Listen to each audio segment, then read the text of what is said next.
এখন দুপুর 12টা বাজে। আমি আর আমার মেয়ে রেডি হয়ে নিয়েছি, যাব একটু বাজারে আর কিছু কেনাকাটা করব। আর কি কিনবো কি না কিনবো তোমাদের সঙ্গেও শেয়ার করে নেব। আজ আমাদের দুটো জায়গায় নিমন্ত্রণ রয়েছে। আজকে দুপুরবেলায় আমার একটা জেঠুর শ্রাদ্ধের অনুষ্ঠান রয়েছে, সেই উপলক্ষে দুটো দাদার জন্য এই টি শার্ট দুটো নিয়ে এসেছি। তবে আমি আরো কিছু কেনাকাটা করেছি, বিশেষ করে সামনেই আমাদের বাড়িতে পুজোর অনুষ্ঠান, সেই জন্য আমি কয়েকটা শাড়ি কিনেছি। ভেবেছি তোমাদের শাড়িগুলো অন্য একটা ব্লগে দেখিয়ে দেবো।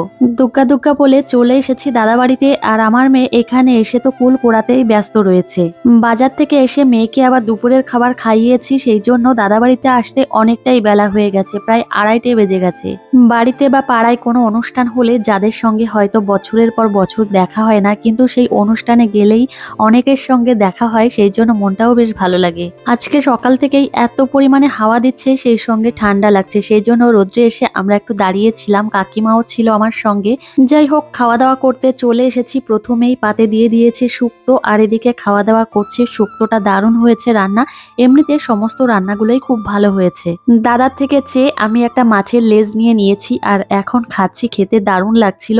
খাওয়া দাওয়া শেষ হয়ে গেছে, তারপর আমরা একটু রোদে দাঁড়িয়েছিলাম। খাওয়া দাওয়া শেষ করে আমরা তিনজন চলে এসেছি বাড়িতে, আর ঘরে এসে দেখি মাম্মাম এখানে লুকিয়ে আছে।